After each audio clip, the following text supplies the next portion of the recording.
Hello student, welcome to back the UPSC Kurukshetra. Student, आज हम class 6 से अपनी ज्योग्राफी की एनसीईआरटी स्टार्ट करते हैं, जो कि हमारी प्री और मेंस में ये बहुत ही ज्यादा काम आती हैं। और ये एनसीईआरटी आपकी 6 to 12 इतनी इंपॉर्टेंट होती है कि आपको स्टैंडर्ड बुक पढ़ने की कोई जरूरत है ही नहीं। जैसा कि आपने और टॉपरों से भी सुना होगा कि वो कहते हैं कि केवल एनसीईआरटी आपकी इंपॉर्टेंट होती है, और वास्तव में एनसीईआरटी आपका सारा कुछ कवर करा देती है, जैसे कि Indian geography, world geography. Okay, और इसके बाद फिर बस आपको थोड़ी मैपिंग पर ध्यान देना है। उसके बाद आपकी यूपीएससी लेवल की कंप्लीटली ज्योग्राफी कवर हो जाती है। तो 6 to 12 हमें इसमें पढ़नी है। किताब एनसीईआरटी आपकी बता दी गई है कौन सी पढ़नी है, उसमें ये ज्योग्राफी भी बताई गई थी। तो आज हम अपनी 6th से स्टार्ट करेंगे।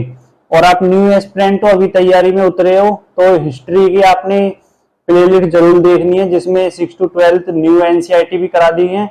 और साथ ही आपकी जो old NCERT R S. Sharma, Satish Chandra, Vipin Chandra, ये भी करा दिए। तो प्लेलिस्ट जरूर चेक करना। और आज से अपना ज्योग्राफी की सीरीज आती रहेंगी, और ये कंटिन्यू आती रहेंगी 12 तक, क्लास तक आती रहेंगी। ठीक है, तो चैप्टर 1 आज इसका हम देखेंगे।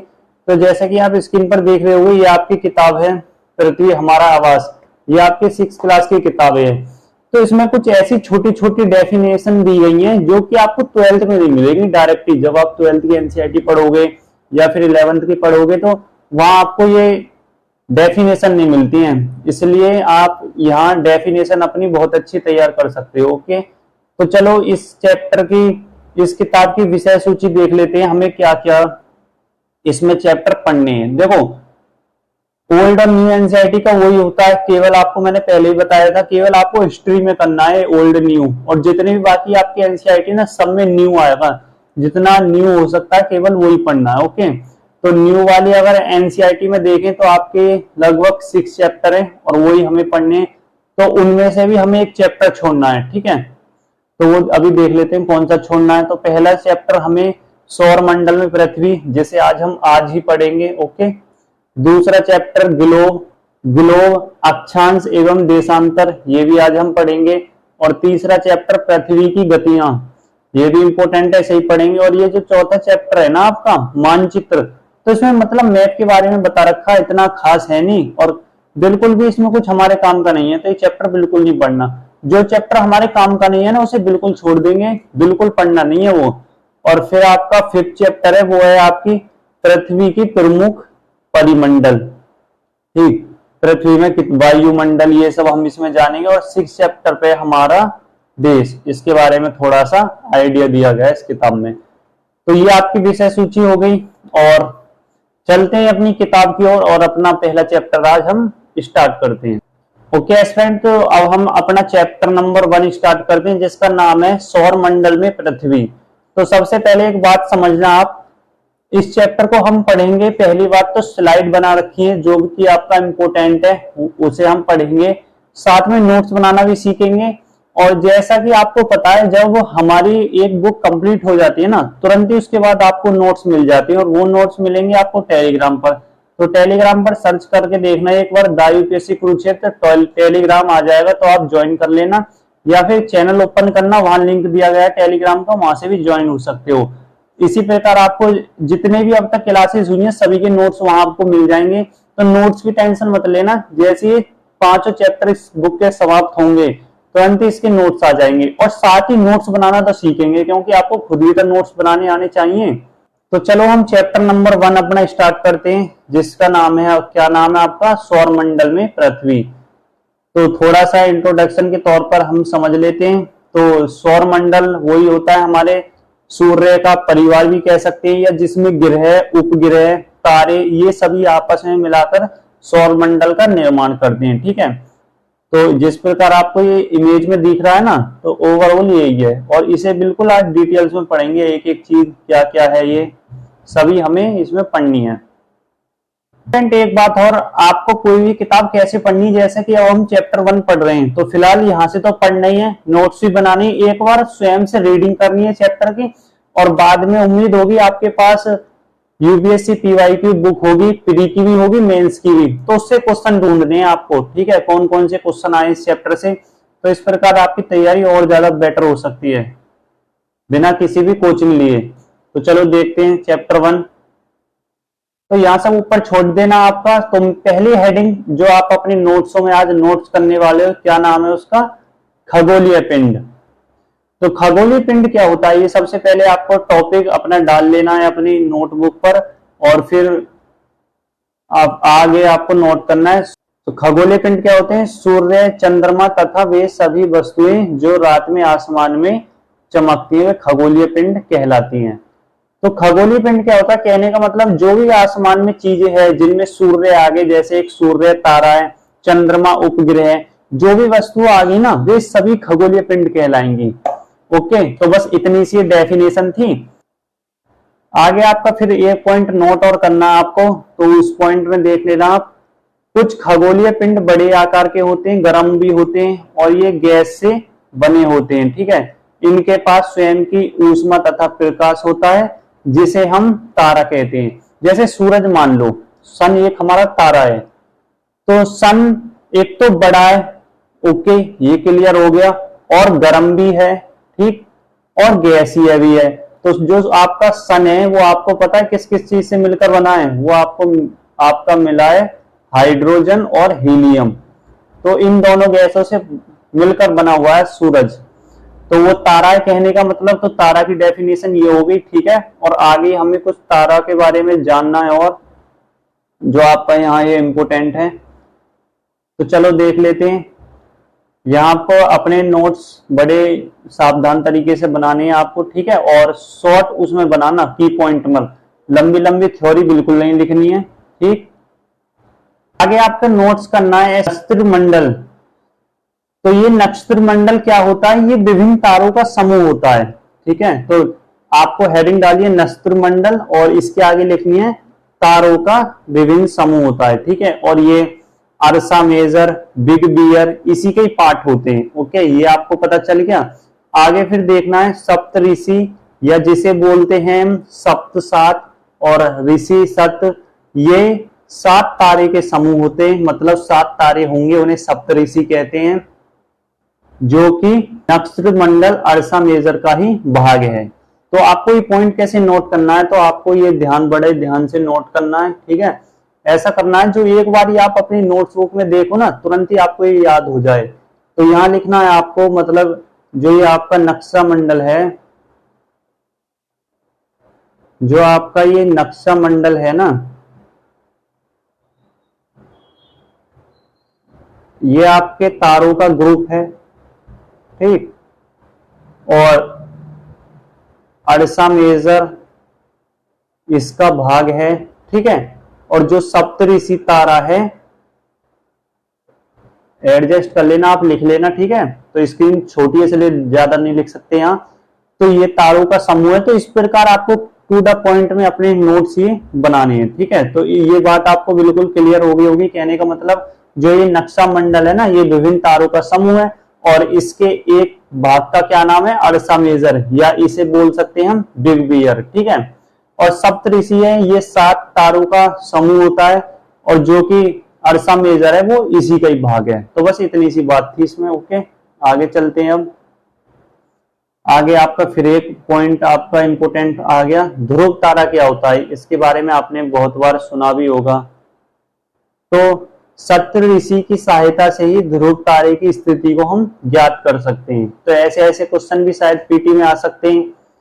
ओके, और अभी एक क्वेश्चन देखेंगे जो कि पीटी में आया हुआ भी है। तो वो क्वेश्चन आपका यही है, अगर आपने पीवाईक्यू में देखा होगा पीटी वाले में, तो ये क्वेश्चन आया था आपका। लगभग क्वेश्चन ऐसा था कि जो ध्रुव तारा है ये आपकी उत्तर दिशा को दर्शाता है।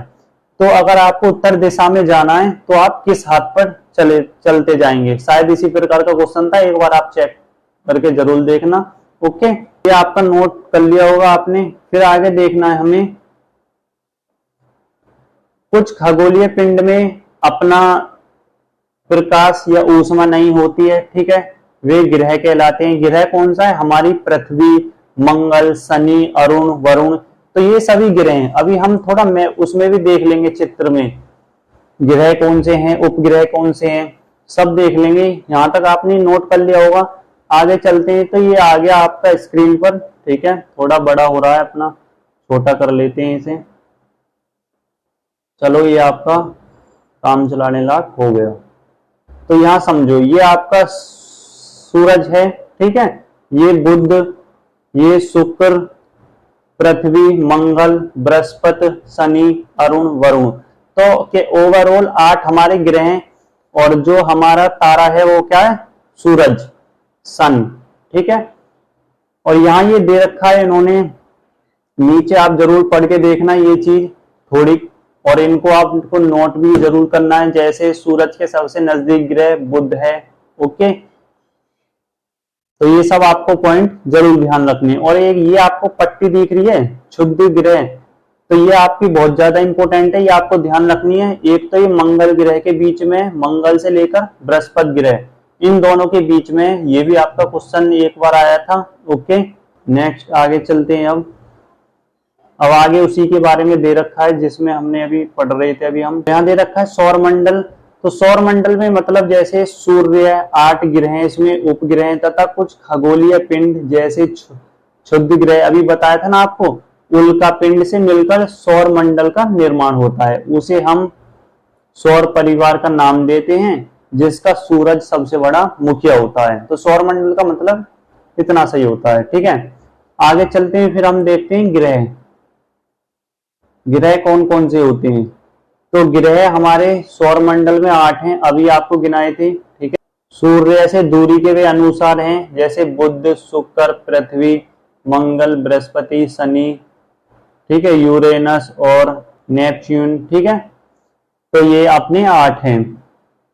एक आपका ग्रह और होता था जिसे बोलते थे प्लेटो, तो उसके साथ क्या हुआ अभी जानते हैं। पहले वो ग्रह ही होता था बट उसे हटा दिया गया 2016 में। तो यहाँ ये लिखा गया है प्लूटो भी एक ग्रह माना जाता था, परंतु अंतरराष्ट्रीय खगोलीय संगठन ने अपनी बैठक अगस्त 2006 में प्लूटो गौना ग्रह के नाम से घोषित कर दिया, ठीक है। मतलब इसे फिर गौना ग्रह कह दिया, ग्रह नहीं माना, क्योंकि ये ग्रहों के विपरीत कार्य करने लगा था। जिस प्रकार ग्रह कार्य करते हैं उसे छोड़कर ये विपरीत डायरेक्शन में जैसे परिक्रम लगाना, तो ये मतलब बाकी ग्रहों से अलग हो गया था। तो इसी कारण इसे वैज्ञानिकों ने गौना ग्रह के नाम से दे दिया।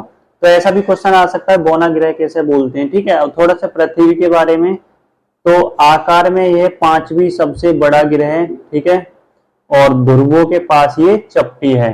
तो ध्रुवों के पास ये थोड़ी, कहने का मतलब है अंदर की ओर है। तो ये अंदर की ओर क्यों है, तो इस बात का क्या हो सकता है, जैसे कि जब पृथ्वी हमारी गोल गोल घूमती है ना, तो जिसके कारण ध्रुवों पर ज्यादा फोर्स लगता है, तो उस कारण ये चपटी हो गई है, ठीक है। जैसा कि हम देखते हैं, जैसा हमें चित्र दिखाया जाता है ग्लोब में, वास्तव में पृथ्वी बिल्कुल ऐसी नहीं है। ग्लोब में तो फुटबॉल की तरह दिखाते हैं, रियलिटी में ऐसी थोड़ी है। रियलिटी में तो ध्रुवों से, जैसे संतरा होता है ना अंदर अपनी ध्रुवों की तरफ, तो वहां से वो अंदर की तरफ होता है, इसी प्रकार हमारी पृथ्वी भी होती है, ओके। और जो पृथ्वी की आकृति है ना, उसे क्या बोलते हैं, उसे बोलते हैं भू आभ। पृथ्वी की जो आकृति होती है वो भू आभ होती है, ओके। तो बस इतना याद रखना है।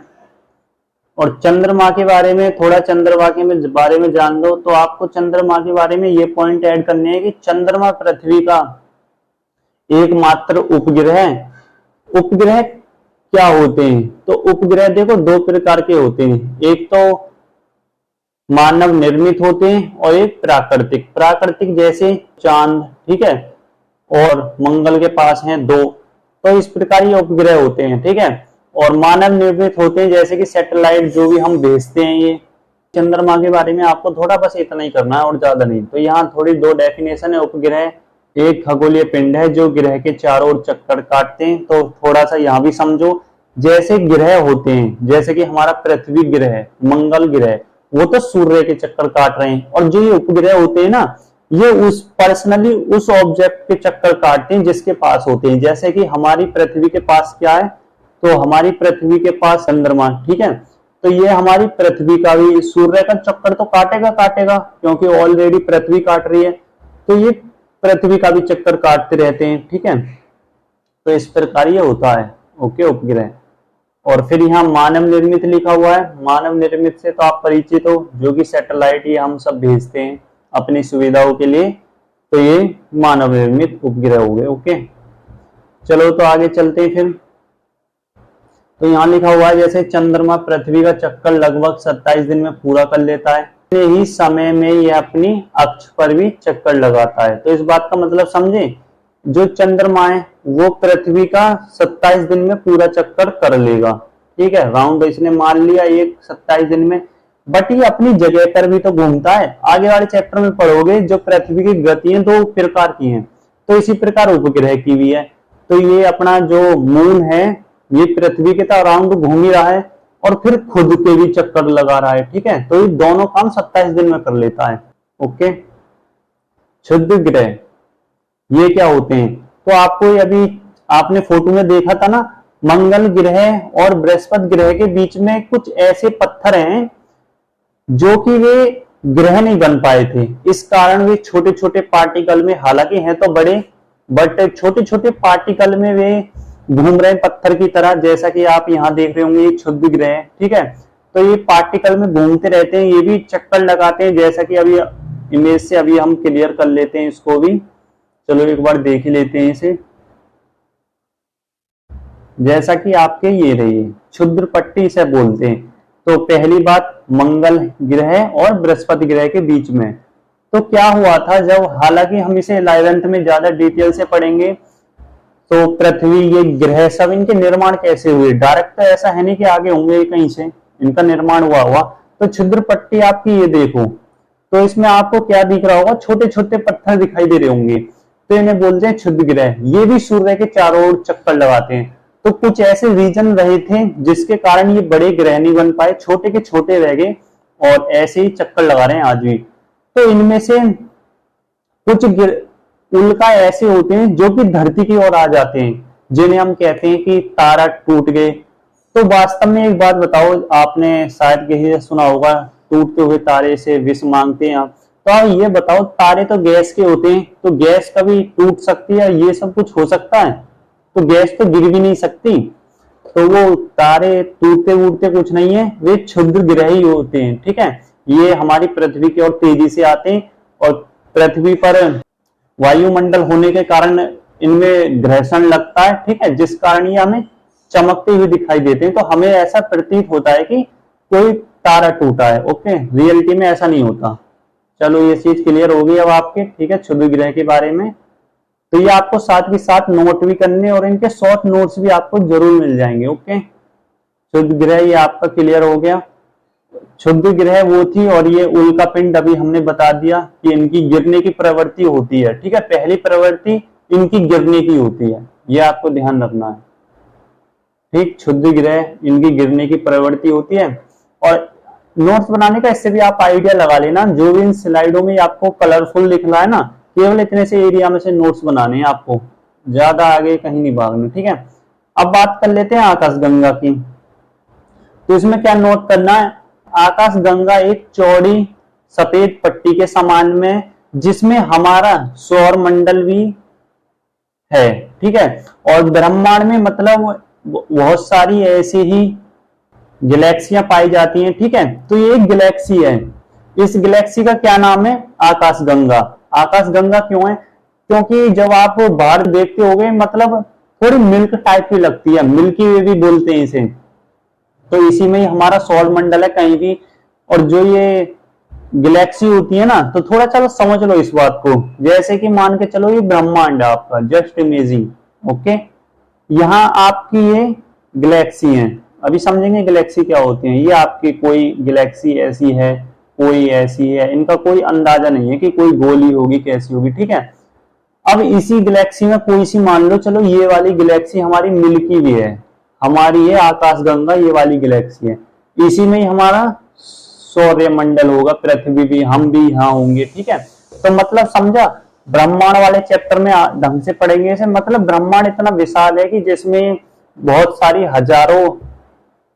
हजारों जिसमें गैलेक्सियां हैं, और उस गैलेक्सी में भी हमारी मिल्की वे गैलेक्सी है, उसके अंदर हमारा सौर मंडल है, और सौर मंडल के अंदर हमारी पृथ्वी है, और पृथ्वी के अंदर हम रहते हैं। तो मतलब समझ रहे हो कितना बड़ा ये ब्रह्मांड है। तो इसे ब्रह्मांड वाले चैप्टर में बड़े ढंग से पढ़ेंगे। ओके, तो ये भी पॉइंट आपके चलो क्लियर हो गए होंगे। नेक्स्ट आगे बढ़ते हैं, तो आगे भी ये लिख रखा है इन्होंने, आकाशगंगा मिलकर ब्रह्मांड का निर्माण करती है। हालांकि बहुत सारी वो होती हैं, ठीक है। और एक डायग्राम दे रखा है जैसे पृथ्वी, सौरमंडल, आकाश, ब्रह्मांड, ठीक है। तो ब्रह्मांड ये हो गया, आकाशगंगा मतलब गैलेक्सी, और इस गैलेक्सी के अंदर ही हमारा सौरमंडल है, फिर पृथ्वी है जब हम और आप बैठे हुए हैं यहाँ पर। ओके, तो इतना क्लियर हो गया। तो अब तक आपने क्या क्या देख लिया, तो ये सब आपको पॉइंट बिल्कुल शॉर्ट में नोट कर लेने हैं, और जैसे ही सारी किताब हो जाएगी आपको नोट्स भी मिल जाएंगे, ठीक है। फिर आपको अपने आप से ही क्वेश्चन करनी है, ये भी जरूरी, जब तो पता चलेगा आपने कितना पढ़ लिया। जैसे ग्रह और तारे में क्या अंतर है, ठीक है। ग्रह के पास कोई प्रकाश नहीं होता है, ठीक है, तारे के पास स्वयं का प्रकाश होता है। सौरमंडल से आप क्या समझते हैं, इस क्वेश्चन का भी आंसर जरूर आपको करने हैं, ठीक है। ओके, सूर्य से उनकी दूरी के अनुसार ग्रहों के नाम लिखें, जैसे बुध, इस प्रकार आपको कंटिन्यू लिखते जाने, ठीक है। तो ग्रह को पृथ्वी के जुड़वा ग्रह के नाम से जाना जाता है, तो ये है आपका शुक्र, ठीक है। सूर्य के सबसे नजदीकी ग्रह कौन सा है, तो वो आपका है बुध, ठीक है। तो इस प्रकार आपको ध्यान रखना है। ओके, तो अब तक आपने देखा, मतलब क्लास 6 की एनसीईआरटी ऐसा नहीं है कि 6 की है तो भाई बिल्कुल बच्चों की है। रियलिटी तो ये बच्चे तो पढ़ते ही नहीं है इतने डीपली, जितना डीपली आज हमने पढ़ा है। रियलिटी यही है, क्लास 6 से इतने ढंग से नहीं पढ़ते वो, केवल पता क्या पढ़ते हैं, वो केवल पढ़ लेते हैं इतना, बस इतना पढ़ लिया उनका काम खत्म हो जाता है, उन्हें अंदर कोई लेना देना नहीं, बस इतना पढ़ लेंगे, पेपर में एक क्वेश्चन आ जाते हैं, काम खत्म हो जाता है। रियलिटी यही होती है। तो क्लास 6 की ऐसा बिल्कुल मत सोचना, बहुत इंपॉर्टेंट एनसीईआरटी, छोटी छोटी डेफिनेशन आपकी यहीं से क्लियर होंगी, तभी तो आप 11th की जाके समझ पाओगे। और 6 to 12 आपकी ज्योग्राफी की एनसीईआरटी तो इतनी इंपॉर्टेंट है, केवल यही पढ़ लो। ये जितनी बड़ी बड़ी किताबें ना, माजिद हुसैन, MK बरनवाल, इन्हें पढ़ने की तो कोई जरूरत है ही नहीं। ओके, तो चलो आज के लिए इतना ही। Thank you for watching this video.